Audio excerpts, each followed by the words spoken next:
Hello, my name is Ed Keim. We're going to talk about plagiarism today. What is plagiarism? The University of Illinois at Chicago provides this definition: submitting someone's work as your own, rewriting someone's work without properly citing your source, taking passages from your own previous work without citations. Now, what this is self-plagiarism.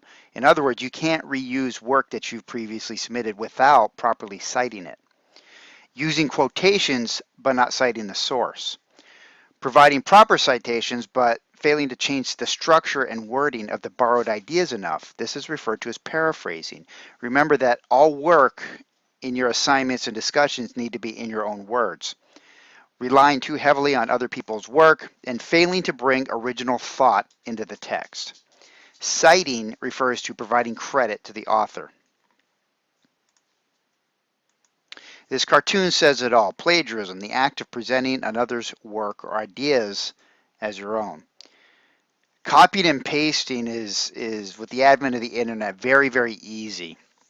And this is the use of someone else's words, and this is regardless of how you transmit it to your own paper. You can highlight it and use Control-C or Control-V, or you can simply retype it. But this practice is never appropriate in any academic setting. And simply changing a few words in the sentence or paragraph is not sufficient in meeting the standard of in your own words. Can't I simply use quotation marks and provide a citation? Providing a citation means you are providing credit to the author. However, the purpose of any academic activity, a discussion board or a written assignment, is to demonstrate your understanding of the material. If you copy and paste, even if you properly cite it, you've not achieved that objective. You have not demonstrated your understanding of the material. So for example, if you're asked to define economies of scale, you copy the definition from a website and you provide a citation. Your instructor doesn't know that you understand this term, only that you understand how to copy and paste. Universities use various tools to identify plagiarism. A submitted assignment is run through a database, and these databases include all previously submitted work, and they also include anything on the internet. These tools will generate a score, an originality verification score. This score represents the amount of material that was found to be similar to information in the database.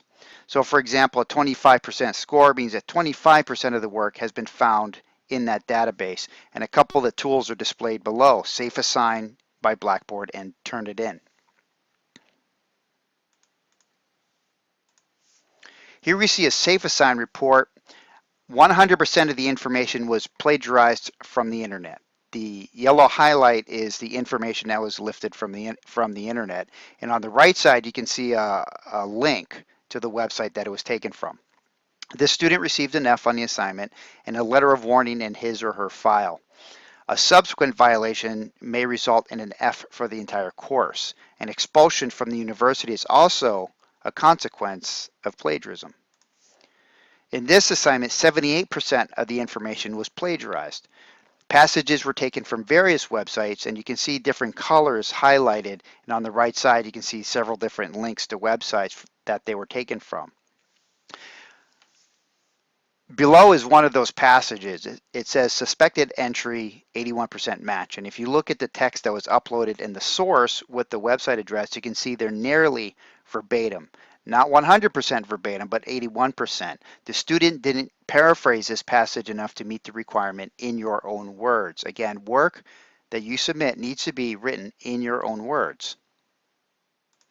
So some consequences of plagiarism. The Army War College revoked Senator John Walsh's master's degree after he was investigated for plagiarizing a research paper. The board found that then Colonel John Walsh did commit the offense of plagiarism, and thus his master's degree and status as a graduate of the Army War College should be revoked. They reviewed his paper. They found little, if any, original language or research, and found that it was primarily composed of verbatim liftings from other sources, presented as if it were his own work. One university revoked the degrees of graduates when it was discovered that these graduates were allowing current students to copy their work. So they didn't actually commit plagiarism, but they cheated. They allowed other students to copy their work. So those degrees were also rescinded from those graduates. So you can see that universities do take this violation very seriously. You've probably heard the old adage, you only cheat yourself. By plagiarizing, you're not learning the material that is required to validate your degree. So imagine your boss, knowing that you have a business degree, asking you to explain price elasticity of demand, which is a very simple economic concept. Now imagine that for this assignment that you were supposed to learn this concept, you copied and pasted it from investopedia.com. You can't answer the question, and you've now destroyed your credibility as a university graduate and invalidated that very expensive degree. There is no accidental copying and pasting. You can't say, whoops, I didn't mean to do that. Copying and pasting is a conscious decision. It's a violation of academic integrity. Accidental plagiarism due to omission or misuse of citations is possible. You could borrow somebody's idea, properly paraphrase it, and forget to cite it. That is known as accidental plagiarism. But copying and pasting is entirely different. Earn your degree the right way. Learn the material. This is the harder path to take, but also the ethical path to take. But it's going to make you that much more knowledgeable, that much more marketable and valuable in the workforce. Plus, you can say you earned your degree with integrity. That's all I have. I thank you for joining me, and hopefully you've all learned a little bit about plagiarism.